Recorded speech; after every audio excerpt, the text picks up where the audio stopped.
Rapper Molemo Maarohanye, also known as Jub Jub, is teaching others about the lessons he's had to learn during his time in prison.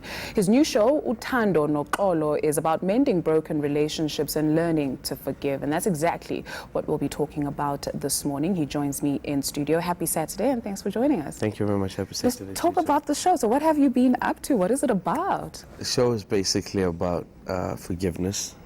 Forgiving those who have wronged you, and if you have wronged anybody, you ask them for forgiveness, but most importantly, forgiving yourself first to be able to take that step, because a lot of people are scared to say sorry, or they feel if they apologize it makes them look soft, Right. And some people cannot really move on without that. So it's basically just helping people to be able to let go of the baggage and move forward and face forward in positivity. Is that something that you had to deal with in terms of forgiveness, not just asking for forgiveness, but forgiving yourself? Yeah, I knew that question would come. Yeah. Not this early, I'm sure. No, not this early. No, but definitely, yes. I think to be able to lead anybody else into the right direction and advise somebody is something that I would have had to, to do. I don't believe in advising anybody to do something if I've never experienced it. Then it's not genuine. Yeah. I want to talk about perhaps going back to the events that led up to your incarceration. Have you spoken to the family members and have you, what is your relationship like with them now? Well, you see, you obviously know that I'm still on parole. You guys have followed everything up till date. And there's certain sensitive issues that we really don't talk about. Myself, the correctional services, and the families that were involved. And it's not all the families, and it's some families.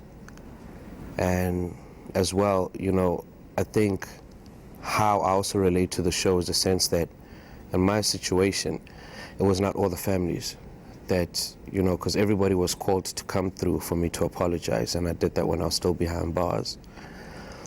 And I apologized to those that were there, and they forgave me.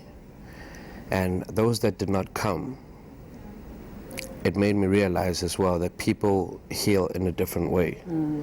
And you cannot really force it onto them. You got to let them grieve and take their time, and you can't keep on pushing and being insensitive and just wanting to apologize so that you feel good. Right. So you got to put yourself in their shoes and kind of understand the pain that they're going through or what they're going through for whatever I did. And when the time is right, then I can apologize and maybe they'll forgive me too, which is the same thing with the show as well. It's not like you're always going to get a forgiveness. It's not like anybody's always going to forgive you, or vice versa. So it is that, it's the reality of life. You're dealing with people, you're dealing with emotions. It's not staged or fabricated or publicly just announced just for people to make a good show look good. No. And who better to do the show than yourself? When you talk about self-forgiveness, I think that's a very interesting part. In that you're right, a lot of us don't even forgive ourselves before we can even ask for forgiveness. What was that journey like, and what did it include? It was too much.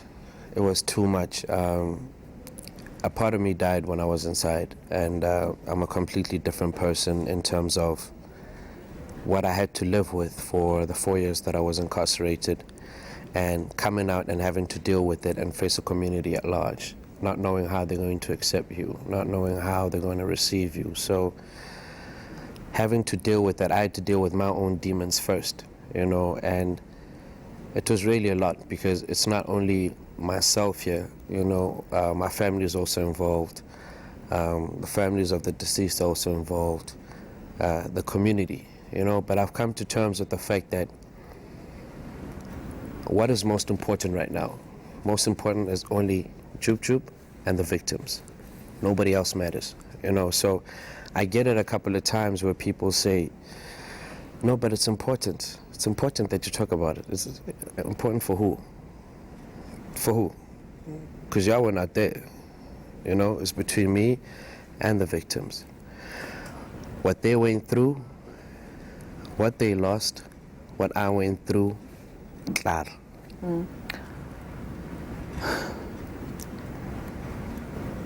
What did you learn, or the biggest takeout, or the biggest lesson from all of this? You say that prison changed you. How? Or perhaps maybe it's only fair that we compare to before going into prison and coming out of prison, the biggest lessons for you. I don't believe that you can go to the place that I've been and come out and be the same person in any shape or form. Back then, I wasn't somebody that really cared about anything. I just believed that it was all about the vibe, all about the industry, all about the nice times, you know, and nobody else mattered.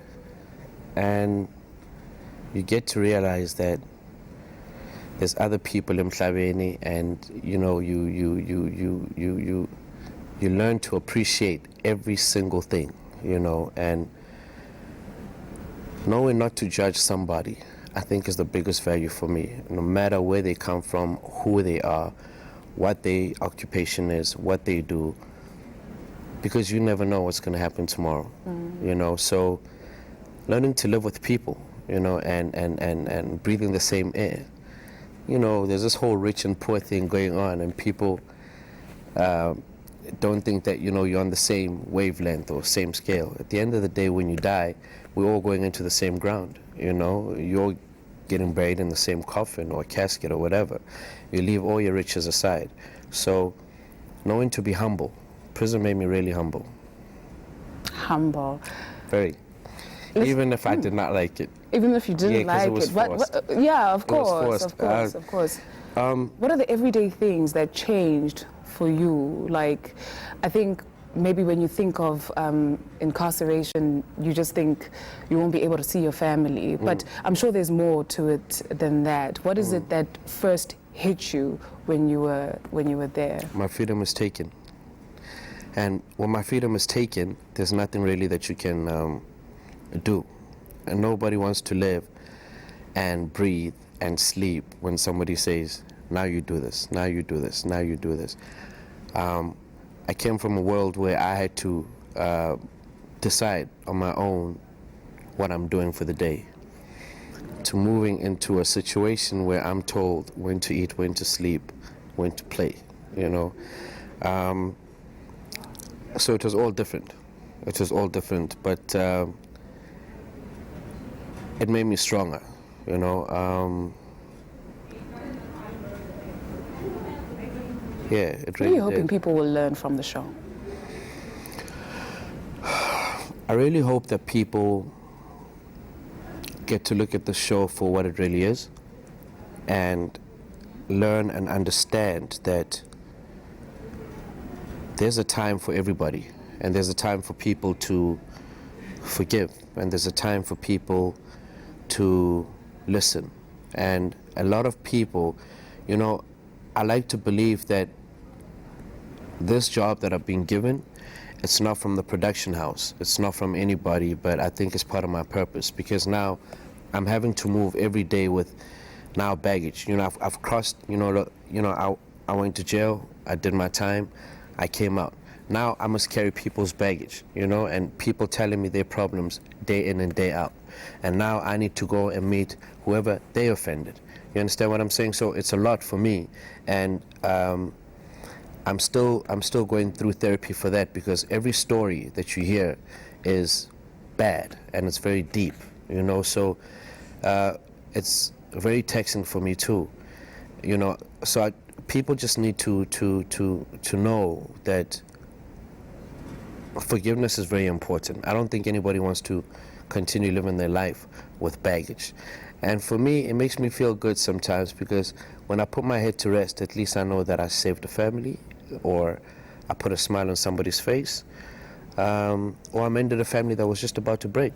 Because some people will commit suicide because no, I can't face that, no, I can't apologize, no, I can't do this, my life is over, I can't, you know? Yeah. I think it would only be fair for us to wrap up the conversation with some advice to a young person who's facing a really difficult situation, who's saying, yo, I really messed up here and I don't see how I can come back from this.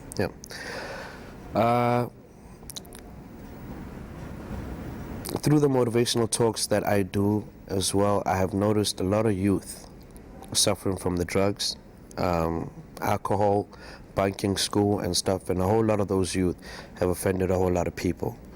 And whoever out there feels that they have done something bad to somebody, life is not worth living with a whole lot of pain. Life is not worth living with baggage. Take time out. If you really need help from me, you can get a hold of me through Uthando Noxolo. My social media is @official_Jub Jub. And I've really dedicated my time and my life after what I did. And I think it had to take that for me to be able to see how much of an impact that I can have on the community at large and do something really positive. So I'm here to help. My life is not all about parties and dancing anymore, although the hits keep coming, but it is what it is.